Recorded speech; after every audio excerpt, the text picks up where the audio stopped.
is gonna take Cracker Jack timing, Wang. Total concentration. You ready, Jack? I was born ready. Welcome back to Thinking Critical. This is Wes.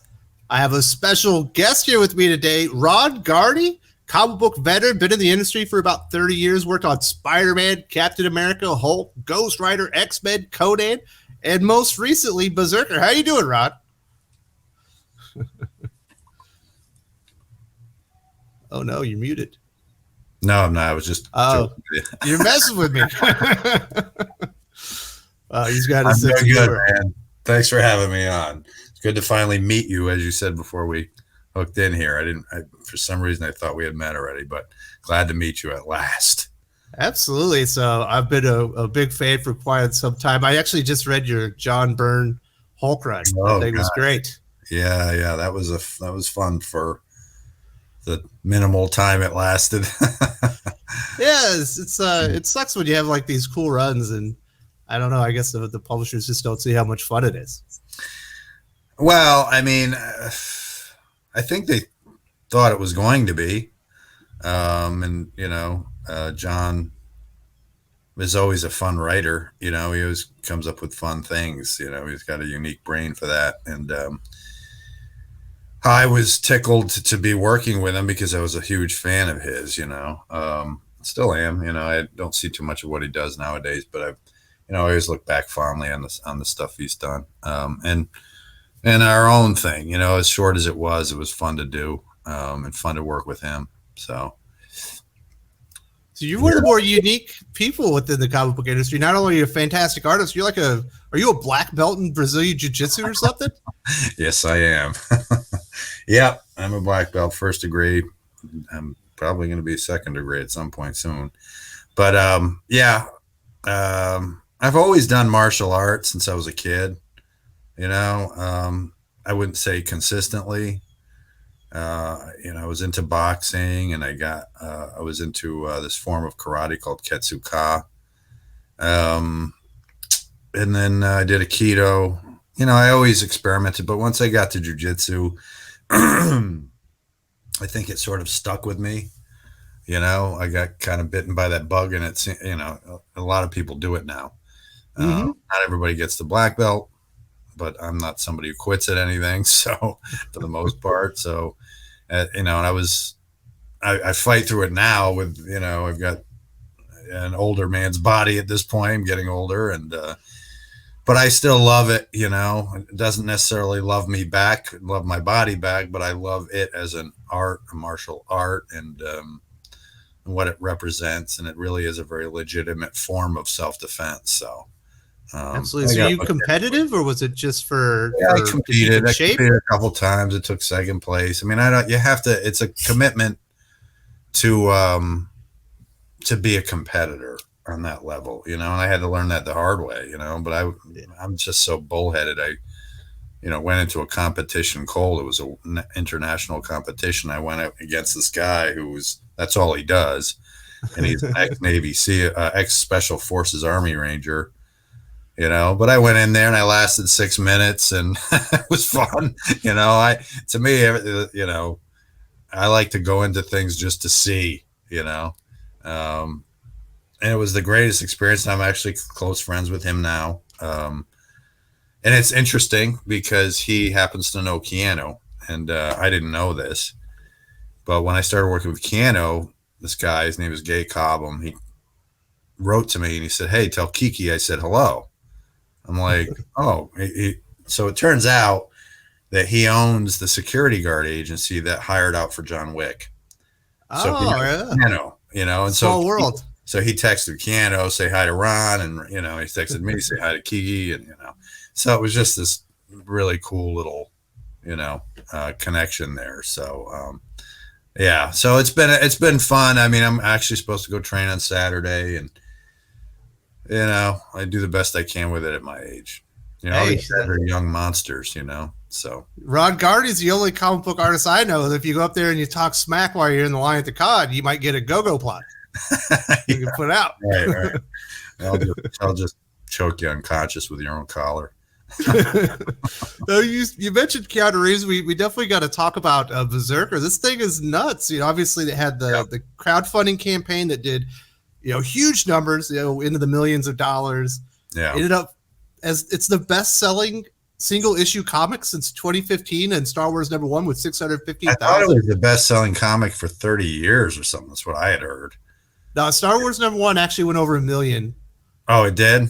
But Disney did include a lot of those comic books in Star Wars loot crates, so they actually bought their own comics. But well, then I'll still stick with it. We're the best-selling comic. Absolutely, you outsold Detective Comics 1000. Obviously, having one of the biggest movie stars in the world attached to it didn't hurt things too much. So, yeah. So, I mean, I'm happy to be a part of it. It sort of fell into my lap out of the blue. It was very weird. Like everything in our lives are always weird. When you look back at them, you're like, wow, that was weird. But with Keanu, it was with Boom called me up or wrote me, and they asked me if I had any openings, and I had just so happened I was going to finish up my contract with Marvel. I was working on Juggernaut, and then COVID happened, and there was a delay, and then I got this call from Boom, this email, and they said, "Can we talk to you on the phone?" I'm like, "Yeah, sure."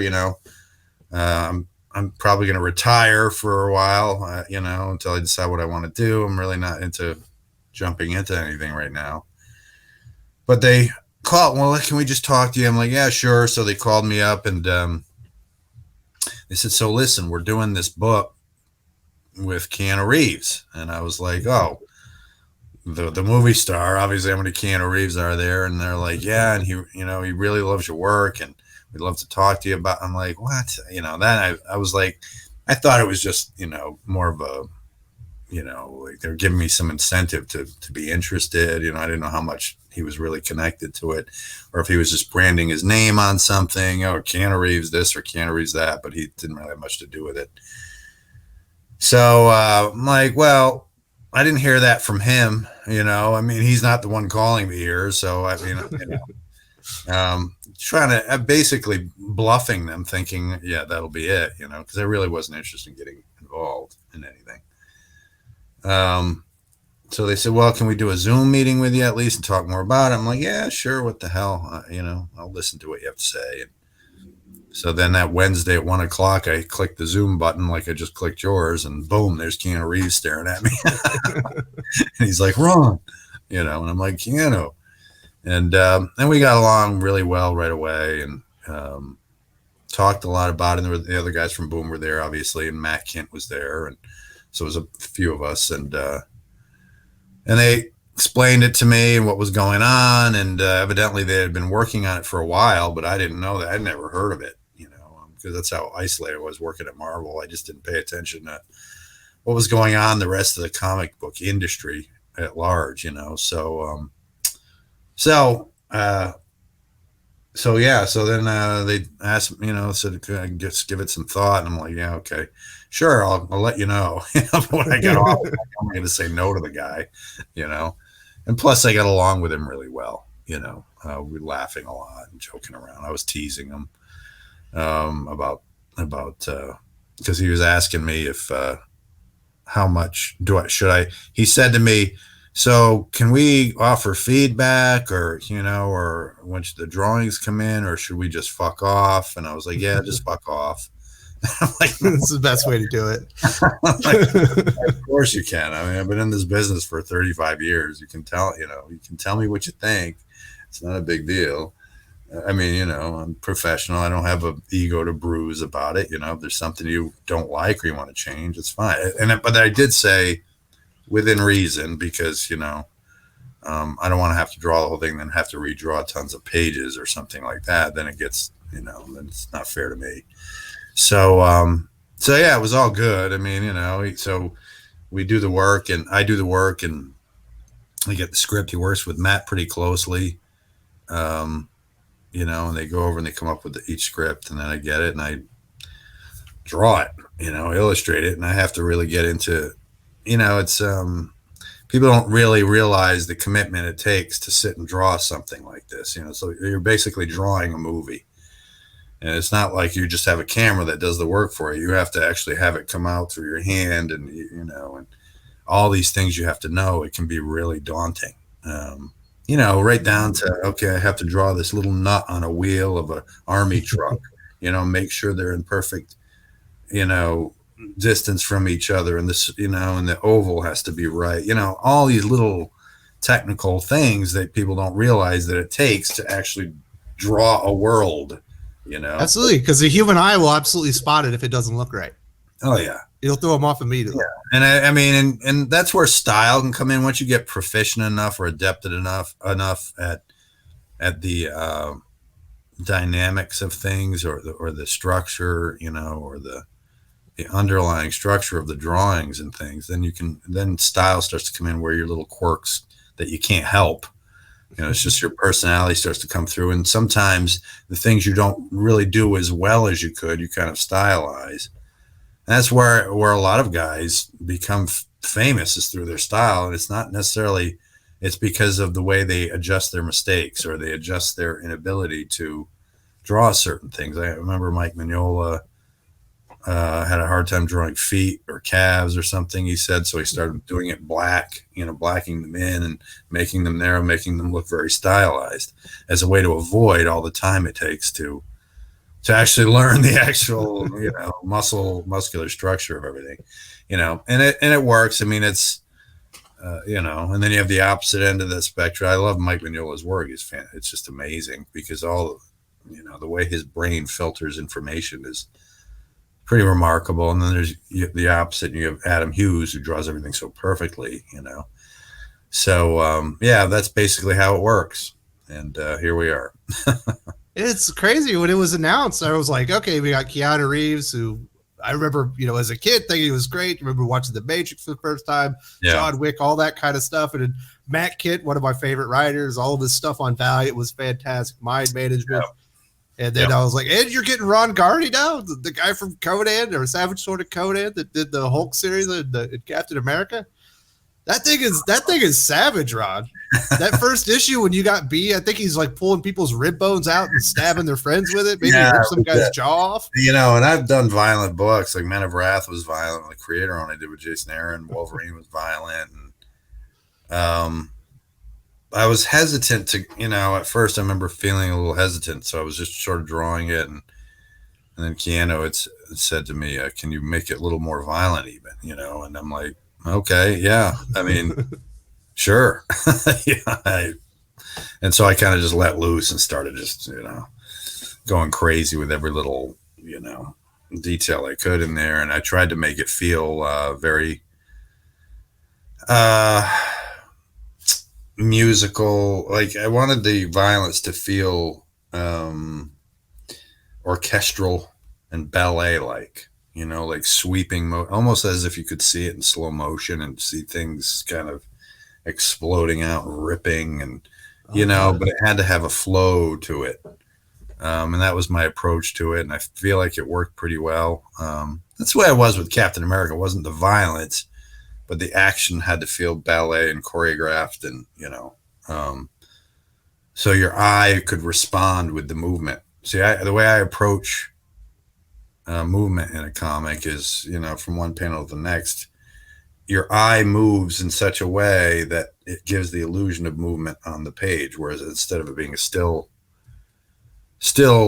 photograph, I try to take things that are sweeping through the panel, so your eye follows, and actually your eye does the movement for the figures. You know what I mean? It works in reverse. So the figures work drawing, your eyes making them, making the figures sort of move. And that's the way I approach the violence in this. And, it seems to be working pretty well. And it is very extremely violent. People, that was the one thing that people were just like, what the hell? They opened it up, and kind of hard to take it all in, I had put a warning on my review. It was like, if you don't like violence, you're not going to want to read this comic book. This might not be the one. You have to keep it in mind that there's a reason for it. It's not like you're just opening it up and, let me just look at this gore fest. It's one of the things I wasn't crazy about horror movies, how they went from like Hammer films, for instance, like Christopher Lee. There was just enough gore and like blood in it, but it was more about the suggestion of his Dracula. You know, he was just had this look, and it's like, and there was a gothic horror to it, you know, because there was religious undertones to it and all.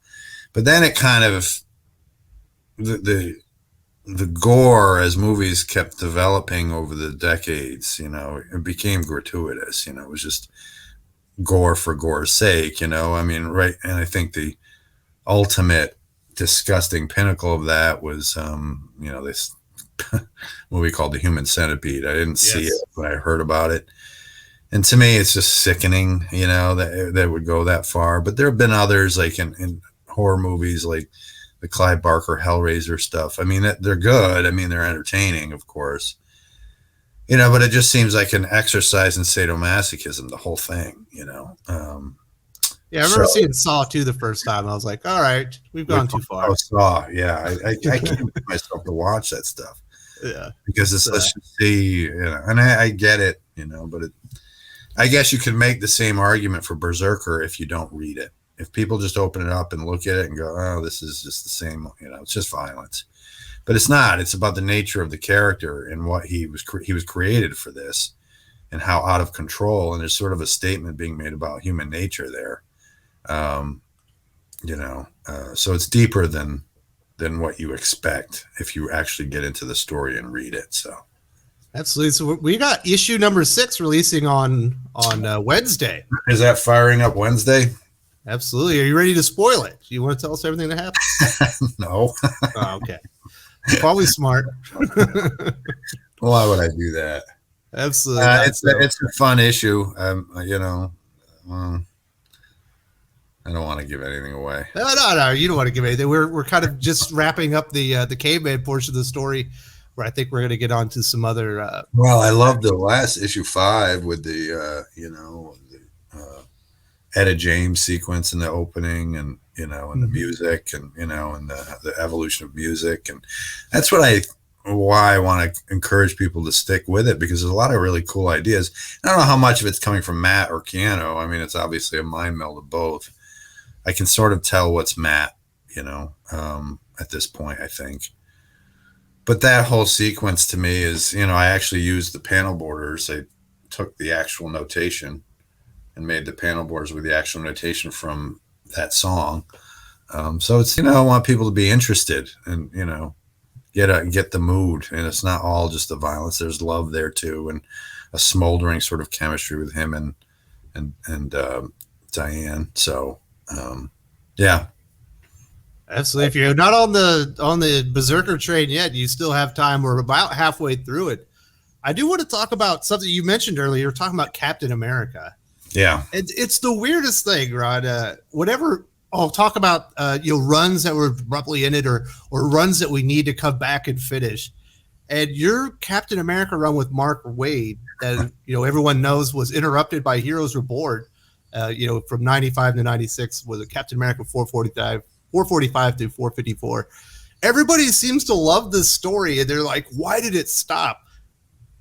Do you have what was that like creating that? Because it seems like, according to sales, it was picking up some steam. Yeah, but it wasn't.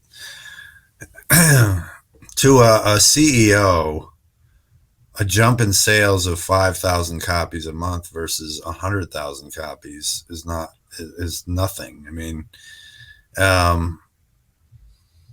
all they saw were the numbers that Jim Lee and those guys pulled down a few years earlier. Mm-hmm. But the big mistake they made was not understanding the speculator market, you know, in comics. At that time, Todd McFarlane sort of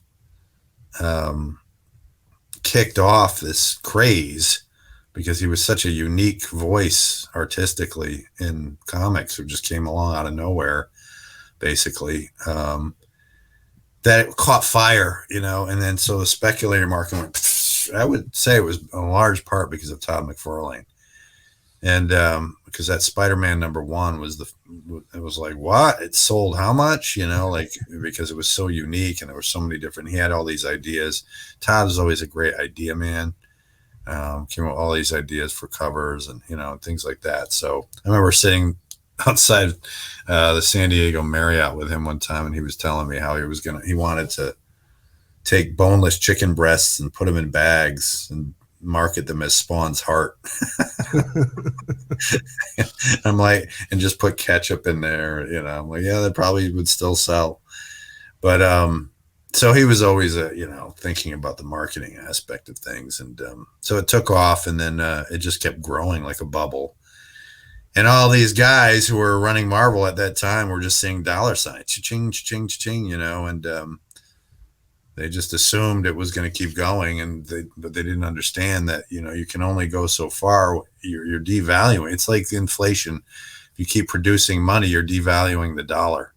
You know, if you keep producing comics with 100 different covers, and, you know, you're devaluing actually they may seem like they're selling, but they're not going to, the bottom's going to fall out and they're not going to be worth anything. You're going to end up with these stores filled with boxes and boxes of comics that they can't get rid of. And that's what happened.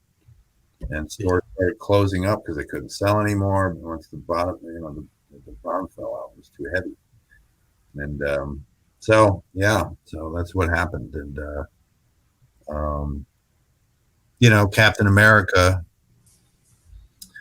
while it was doing well, it was more of a fan-based critical success. It wasn't a market of people who didn't really read comics or were just collectors buying it. So it's a much smaller margin of growth. So I understood it. It didn't make it feel any better. I understood it, so they brought it to the guys who, were selling those millions of copies, figuring it would do it again. And it did. It had not that many, but it definitely jumped. I think when the first, when we did Heroes Return, where the books came back, they sold, I think our Cap sold 500,000 close to, or something. So it's a damn good number. Maybe not that much, maybe like 250,000. So that's still good. Yeah, now. What is it about that run, do you think, that just resonated with people? Do you think people just miss a good version of Cap? I mean, I'm imagining people still talk to you about it if they're talking to me about it. I think at that time, Cap had gone through some real low points. Mark Grunwald had been writing it for a long time. Rest in peace. He was a friend.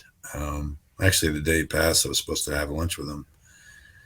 But at that point, I think it got reached. They were just searching for stories.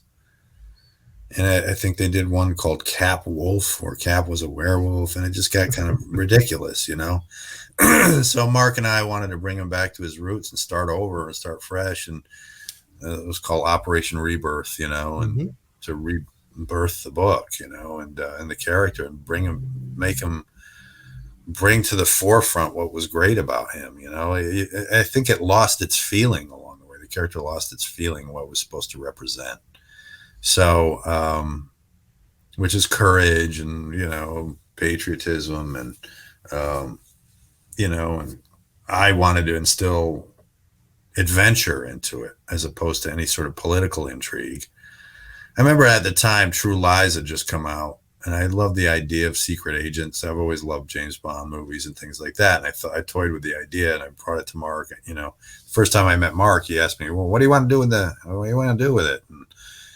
And I said to him, I'd love to do sort of a True Lies kind of character where he's sort of he has to go on a secret agent sort of thing, like Captain America in other countries, and what would be like his, what's his impact on the world. And we could explore that. And that way I get to go on an adventure through the book and get to visit, and that was sort of a cathartic thing for me, I think, in hindsight, being able to travel in the book because I was cooped up in a room. So my imagination, I had to do that through that, through the pages of the comic book that I was drawing. And so I wanted to go on these adventures, and so that's basically how Man Without a Country came about, was that mindset. He gets his stripes taken away by the president, and he gets sent, and so he goes on a mission to clear his name, and he goes around the world, and that's where he had Machine Smith in there and these other characters. So It was fun. Is that the best work in your career that you think, in your opinion, as far as comic books? Or do you think you actually did better than that? No, I think no. If I were going to be honest with, I think you have to be honest. And the fans, I understand it might be their favorite, but it's not. It doesn't mean I haven't improved. It just means that was their favorite, and I get that, and I don't think it was my best. I was still growing and learning, and and you always do. You never stop. But at that time, when Cap started, I really had it. As soon as I was offered the book, bing, it just clicked in my head. There was only one other book that had done that with me, and that was Daredevil. But with Cap, I instantly could see how I wanted him to look, how I wanted him to move, how I wanted him to behave, how I even wanted the logo to be different. So they let me redesign the logo, which Todd Klein worked up the font based off my drawings, and I had the shield going through like Captain America, to give that feeling of energy and movement right through the title credit, and so so it was a complete reboot and redesign of the character. And so artistically, I had it in my head, and I was really trying to drive the point home how I want to look. That said, I was looking at a lot of European comics, and Enrico Marini, I'm a big fan of, I'm friends with. And he had a great face on these books called The Gypsy, and I thought that would make a great Cap face. So I was sort of influenced by that a little bit. And but I still I wanted that jaw and everything, and I was and I was really hooked into a graphic sort of sensibility and movement through the book and storytelling, because it was still just plots at that time. It wasn't full scripts, and full scripts are very broken down by panel by panel by panel because the writers are kind of control freaks, and I get it. I understand why. It's their craft, and they all want to be big, screenwriters for movies, a lot of them. But and that's not necessarily just the reason. I'm not being fair there. I think they just like having control of what they want in their stories, because they got basically fucked over by a lot of artists who would take the scripts and just throw away a lot of the stuff they'd put in lieu of putting a big shot in, which was a problem I noticed with up and coming artists at that time. They didn't want to do the hard work and put in backgrounds and things like that. So I remember Mark Waid showing me a script he did for a book for Image, and what came back was there was nothing in there what he wrote in the script. The guy just was doing the bare bones of it, and so I get it. But I liked doing the storytelling myself, so I kind of hooked into a real style of storytelling and movement, and so there was a real growth there, I will say that, and it's one of my favorite things I've done. That said, I think from a pure artistic standpoint, I would say Daredevil was my favorite. Yeah. My personal favorite's Savage Sword of Conan. I love that book that you open up and he's eating a shark. I'm like, man, that's how you introduce the character. Fun. I loved working on that book. I wish it wasn't only 5 issues. I would have stayed on it if it was a regular book. Yeah, that was the worst part about it. So, are you a digital artist now, or are you still using pen and ink, or have you gone to the digital? I do both. I do the digital for time reasons, and plus I have horrible arthritis. I have a titanium shoulder from too much. I overdid it. Not overdid it, but I'm older, and always athletic and working out, but also left-handed, and all this erasing I did over the years wore away my joint. Now I have a titanium shoulder here. This one's pretty far gone too, but I just work around it, and I deal with the pain. I don't worry about it, but all that erasing wore away my joint over the years. There's a lot of erasing I did. It was constant pressure like this. And I didn't realize what I was doing to my shoulder at the time, because you're young, you're strong, you don't think about it, But then over time, it was just wearing away, shaving away pieces of my ball joint. And so the digital saves me that, Now it's much easier. I can just step backwards rather than erase. I still have to erase, but it's very minimal. So it's more of a necessity. I have to do it, because I can't do a full book and erase like that. It would just cause me too much pain. So I'll do covers and things, you know. I did do, crazily enough, I did the first issue all on paper. Oh, wow. And that was a reminder of all the erasing and everything else, you know. But, so the next generation artists are aren't going to have that messed up shoulder that you ended up with? Probably not. No, I mean, but I probably erased more than most. I mean, I was never satisfied. I was always erasing and changing, you know, to a point where I think I needed probably therapy, mental health, because I remember Lee Weeks, who's an amazing freaking artist, one of my favorites, and he's a good friend. I showed him before I got in the industry, I was working on samples, and I showed him a stack of the same exact page I redrew probably 500 times. And he said he didn't know whether to be impressed or scared.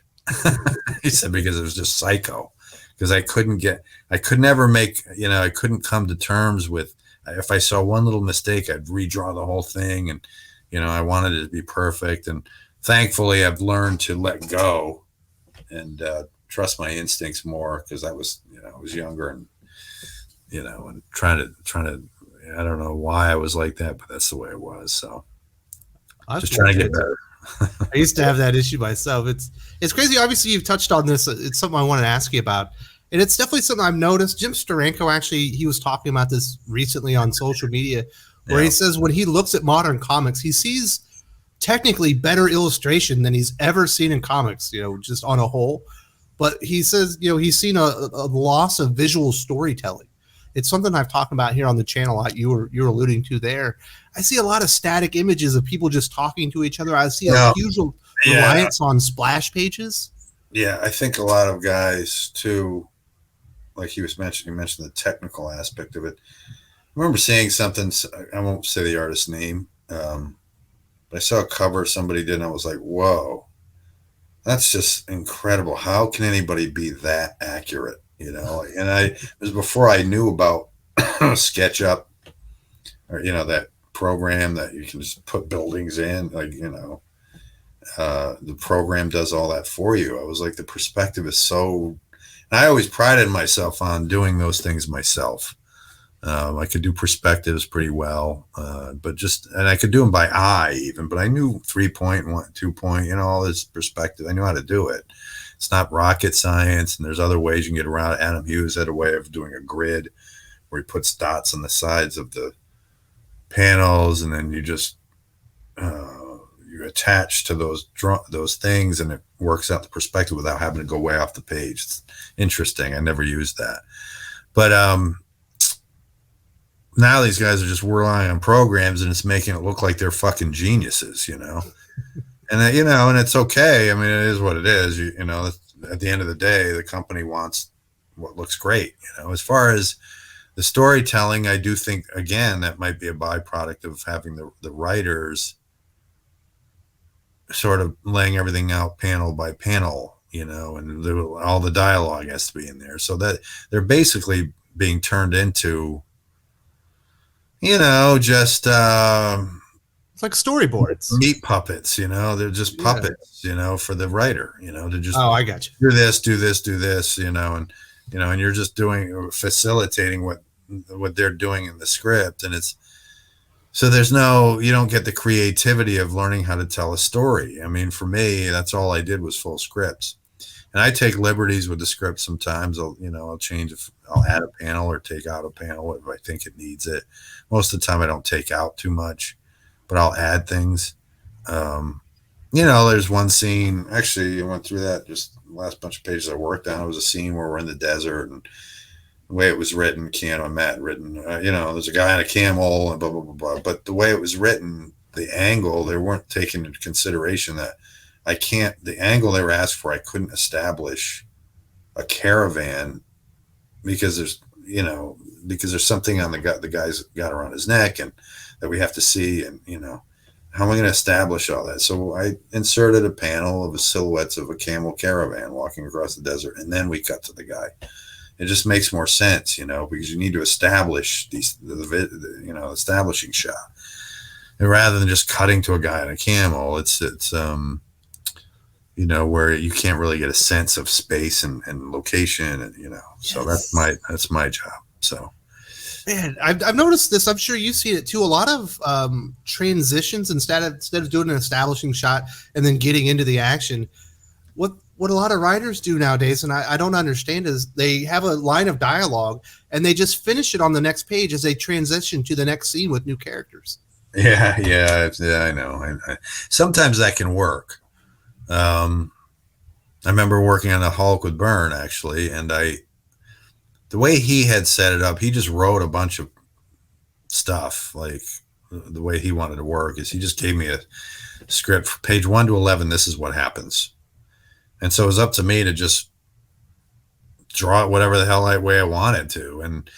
And there was a scene where the Hulk we open on the Hulk and he's just devastating the Midwest. Mm-hmm. He's just smashing things, and and then there was something along the lines of like the summer storms raging across the plains or whatever.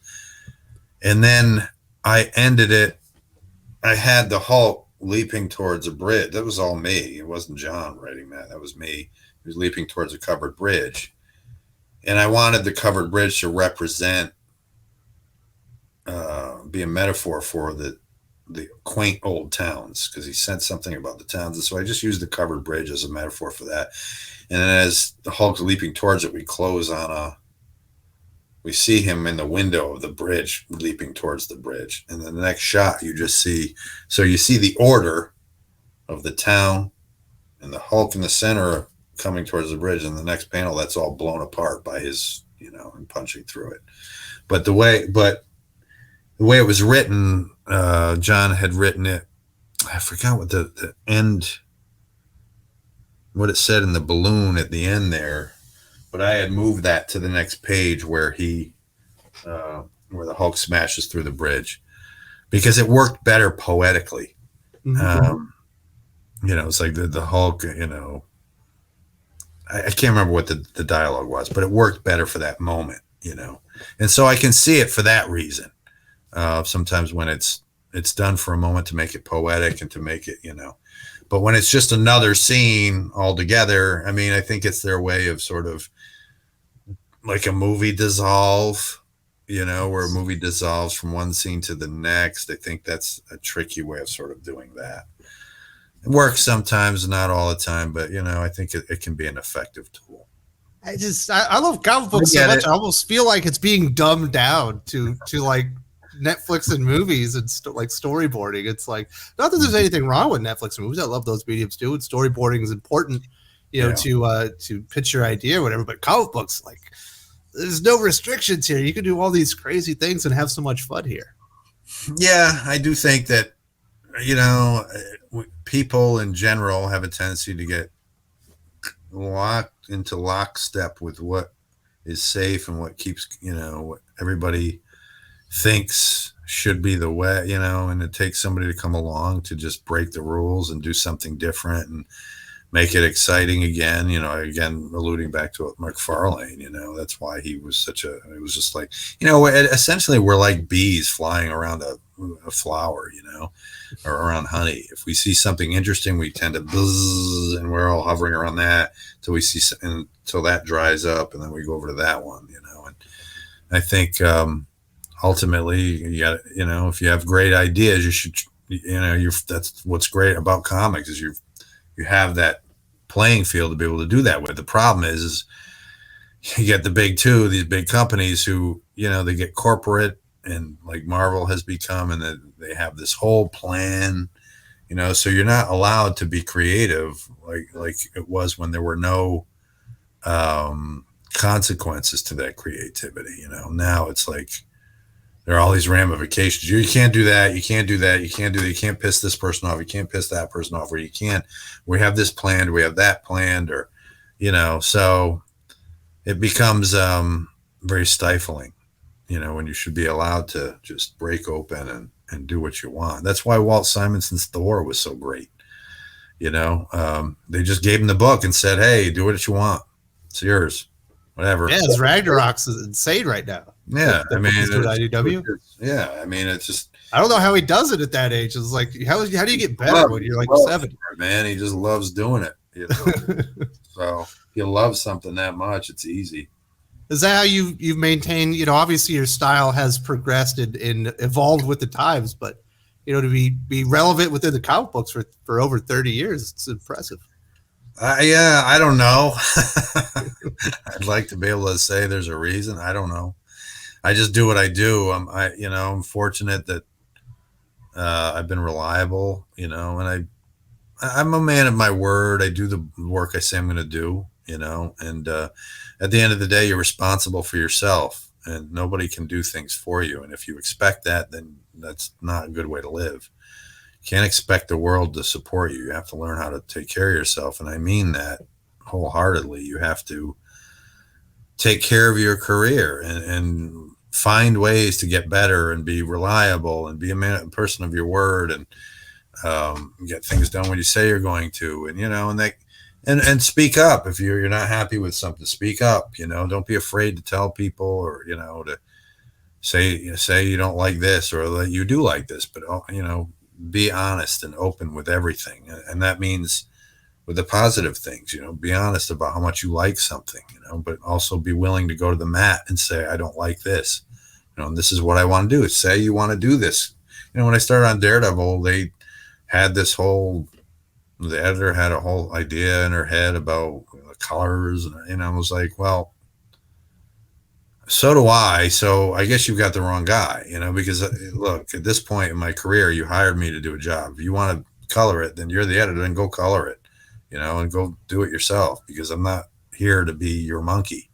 You know, I have an image in my head. And I don't mean that in a bad way, but it's just the truth.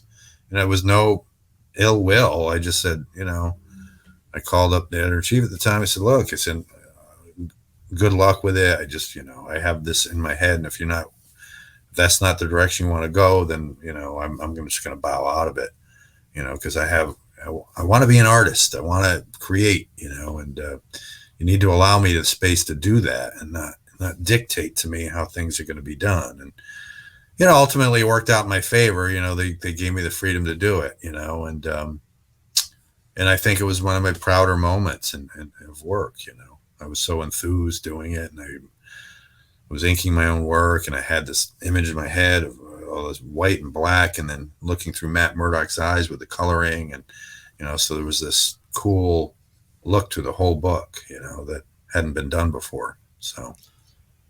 Yeah, it's crazy just thinking about your comic book career. Obviously, I don't think you would have imagined in the end, like writing or illustrating a comic book that was associated with Keanu Reeves being one of the biggest selling comic books in the last 30 years, having nothing to do with Marvel or DC, and, you know, an independent book that was actually crowdfunded, or at least, you know, a lot of that was started up there because, you know, you've been through the comic boom, you've been through the comic bust, you've been through the Image 7 leaving, Marvel bankruptcy, the rise of the MCU. I know. It's crazy when I think back on it myself. I think this Keanu Reeves thing really sort of punctuated my career in a way that I hadn't expected.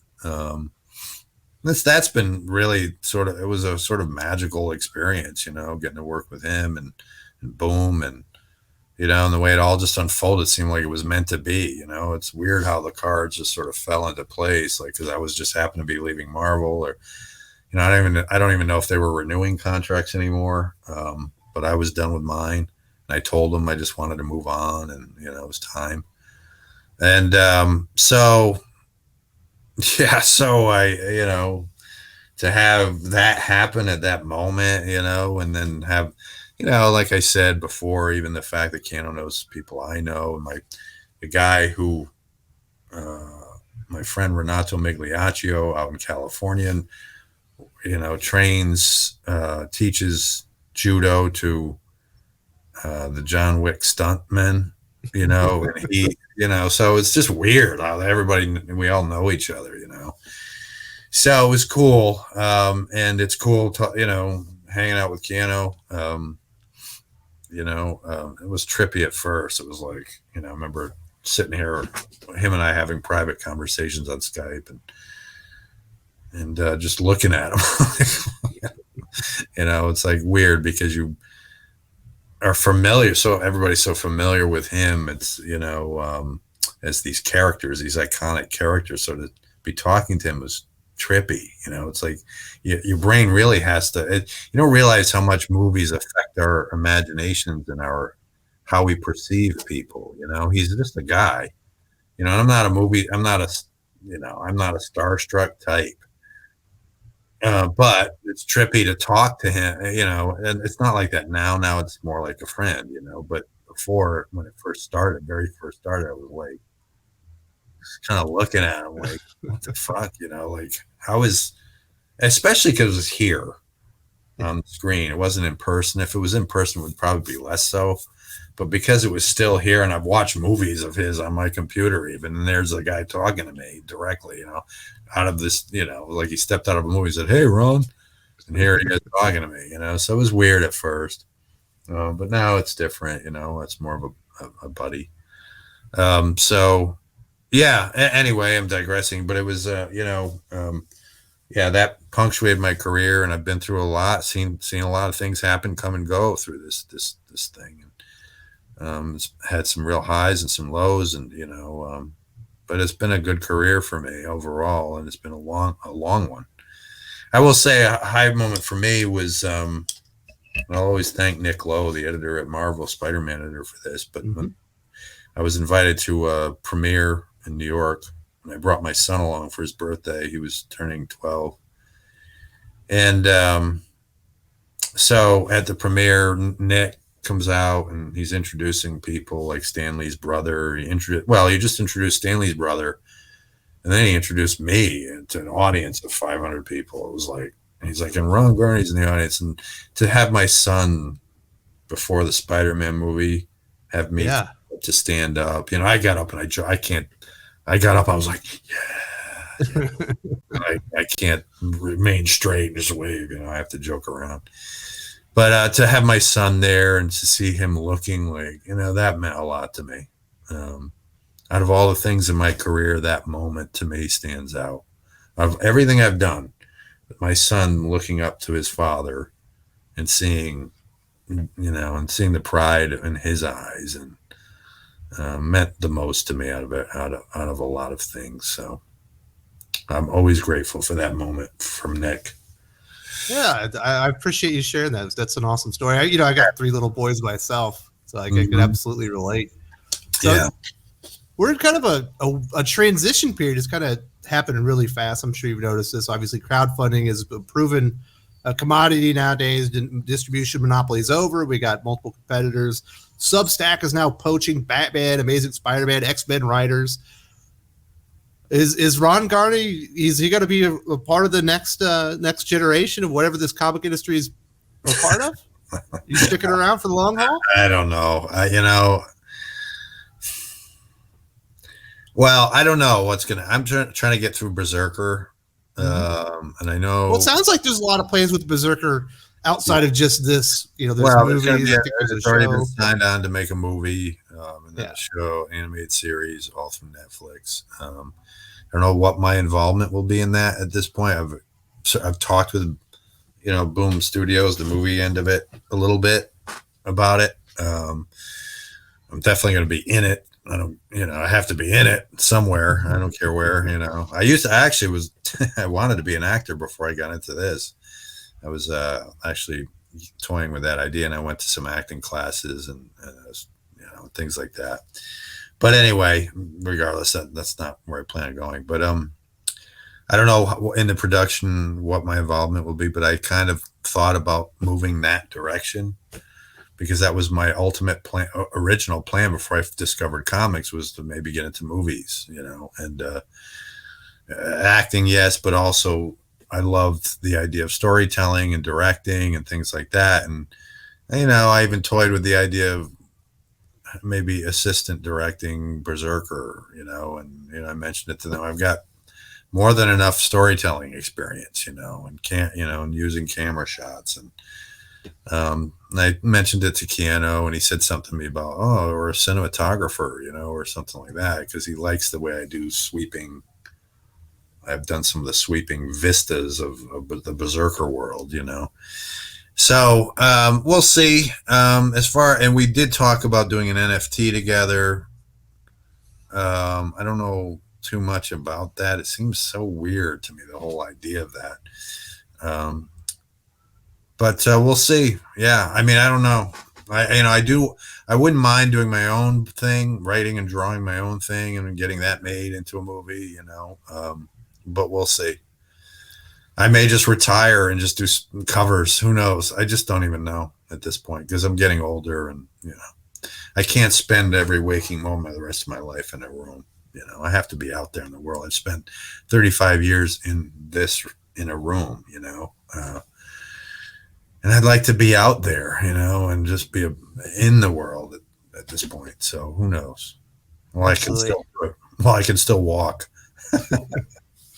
I do want to say thank you very much to Ron for showing up here. I've got a few friends that are comic book retailers, and I've been told multiple times you will not meet a nicer gentleman in the comic book industry than Ron Garney. Who told I would say that I got told that by Perch. I also got told that by, I think it was Pele mentioned you one time as well. So, well, that's very kind of them.